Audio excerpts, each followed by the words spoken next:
नमस्कार, मी Gauri Baker Mumbai outlook मध्ये तुमच्या सर्वांचं स्वागत करते। आज दिनांक 22 फेब्रुवारी पाहूया टॉप 10 घडामोडी।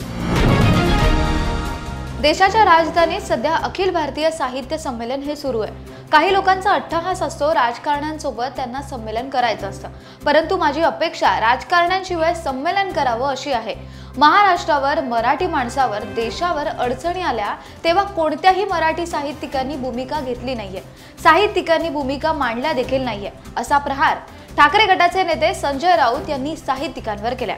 साहित्य संमेलनाच्या व्यासपीठावर पंतप्रधान नरेंद्र मोदी आणि राष्ट्रवादी काँग्रेस शरदचंद्र पवार पक्षाचे नेते शरद पवार हे एकत्र आले होते। यावर संजय राऊतांनी जोरदार टीका केली आहे। महाराष्ट्रावर, मराठी माणसावर जेव्हा संकट आलं तेव्हा हे साहित्यिक आणि कलाकारांनी आवाज उठवला नाहीये, भूमिका देखील त्यांनी कधीच घेतल्या नाहीयेत, अशा शब्दात त्यांनी टीका देखील केली आहे।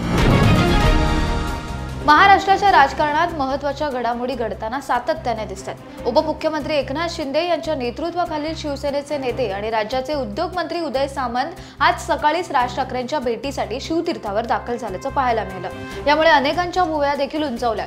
या भेटीमागे अनेक राजकीय समीकरण आहेत असं देखील म्हटलं जातंय। उदय सामंत हे राज ठाकरेंच्या भेटीसाठी दाखल झाले ही सदिच्छा भेट असल्याचं देखील त्यांनी सांगितलंय। मनसेचे नेते संदीप देशपांडे, अभिजित पानसे यांच्या भेटीवेळी ते उपस्थित त्यावेळी होते। राजकीय चर्चा देखील त्यांच्यात झाल्या। याच पार्श्वभूमीवर ही भेट महत्त्वाची आता मानली जाते। आज भाजपचे आमदार सुरेश धस हे परळी दौऱ्यावर आहेत। त्यांनी परळीमध्ये महादेव मुंडे यांच्या कुटुंबियांची भेट घेतली। यावेळी महादेव मुंडे यांचं कुटुंब चांगलंच भावूक झाल्याचं पाहायला मिळालं। सुरेश धस यांनी पुन्हा एकदा जोरदार हल्लाबोल देखील केलाय। महादेव मुंडे यांचा मर्डर झालाय, त्या ठिकाणची गाडी जाते आणि बॉडी जागेवर राहते। भास्कर केंद्रे, सचिन सनई, गोविंद भताने या पोलिसांची वारंवार या प्रकरणात नावं घेतात। या प्रकरणात पोलिसांचा हात आहे का असा सवाल त्यावेळी त्यांनी उपस्थित केला। राज्यात शिवसेनेकडून ऑपरेशन टायगर मोहीम आता राबवली जाते।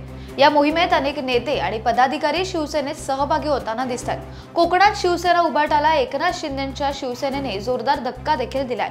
यानंतर आता शिवसेनेने आपला मोर्चा पुण्याकडे वळवल्याचं पाहायला मिळतंय। पुण्यातील काँग्रेसचे बडे नेते असलेले आता शिवसेनेत सहभागी होणार असल्याच्या चर्चा रंगल्यात। काही दिवसांपूर्वी रवींद्र दंगेकर यांनी एकनाथ शिंदेंची भेट घेतली होती, त्यामुळे एकनाथ शिंदे देखील त्यांच्या सोबत जातात की काय असा चर्चा आता सुरू झाल्या। भाजप नेत्या नवनीत राणा यांनी MIM पक्षाचे खासदार असुद्दीन ओवेसी यांनी दिलेल्या चॅलेंज प्रकरणी आता त्यांच्या अडचणीत अधिक वाढ होण्याची शक्यता आहे। हैदराबादला जाऊन नवनीत राणा यांनी खासदार ओवेसी जाहीर आव्हान देत केलेल्या वक्तव्याप्रकरणी हैदराबाद न्यायालयाने आता नवनीत राणांना समन्स पाठवलंय। शिवाय येत्या 28 फेब्रुवारीला न्यायालयात हजर राहण्याचा देखील आदेश दिले। त्यामुळे आता माजी खासदार नवनीत राणा न्यायालयात हजर राहणार का याकडे सर्वांचं लक्ष लागलंय। उपमुख्यमंत्री एकनाथ शिंदे यांच्या नेतृत्वाखालील शिंदे सेना मिशन टायगर राबवताना दिसते। शिवसेना उद्धव बाळासाहेब ठाकरे गटाला यामुळे मोठी गळती लागल्याचं दिसतंय। सोबतच राज ठाकरेंच्या नेतृत्वातील मनसे देखील आता खळबळ उडाल्याचं दिसून येते। यावरून मनसे प्रमुख राज ठाकरे यांनी उद्योग मंत्री उदय सामंत यांना तंबी दिल्याचं समोर आलंय। मिशन टायगरच्या निशाण्यावर आता मनसे असल्याचं समजतंय। पश्चिम महाराष्ट्रातील मनसेच्या जिल्हाध्यक्षांना उदय सामंत यांनी फोन करून शिवसेनेत येण्याची ऑफर दिल्याचं आता समोर येतंय। कोरोना आजाराचं संकट जगातील कोणताच माणूस विसरू शकत नाहीये। या आजाराने जगाची अर्थव्यवस्था संकटात आणली होती। अनेकांचे रोजगार गेले तर लाखो लोकांचा मृत्यू देखील झाला। आता पुन्हा एकदा नव्या आजाराचं संकट गोंगावू लागलंय। चीनच्या एका प्रयोगशाळेत कोविड-19चा नवा व्हायरस सापडल्याचं समोर येतंय। चीनच्या वुहान इन्स्टिट्यूट ऑफ व्हायरोलॉजीच्या संशोधकांनी नव्या कोरोना विषाणूचा शोध लावलाय। हा विषाणू कोविड-19ला जबाबदार असणाऱ्या विषाणूसारखाच आहे असं देखील म्हटलं जातंय।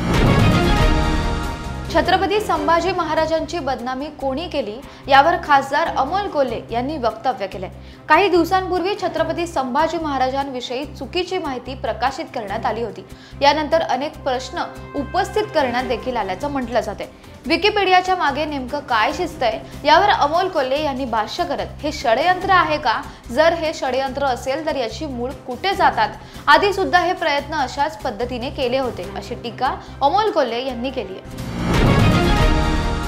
सध्या सुरू असलेल्या चॅम्पियन्स ट्रॉफी 2025 मध्ये भारत विरुद्ध पाकिस्तान हा सामना 23 फेब्रुवारीला होणार आहे। या मालिकेची पाकिस्तान संघाने पराभवाने सुरुवात देखील केली आहे, तर टीम इंडियाने या स्पर्धेची सुरुवात दमदार विजयाने केली आहे। दरम्यान उद्या रविवारी होणाऱ्या महामुकाबल्याच्या आधी महाकुंभमधून IIT बाबा या नावाने प्रसिद्धीच्या जोरात आलेल्या अभय सिंह याने सामन्याबद्दल मोठी भविष्यवाणी देखील केल्याचं पाहायला मिळालं।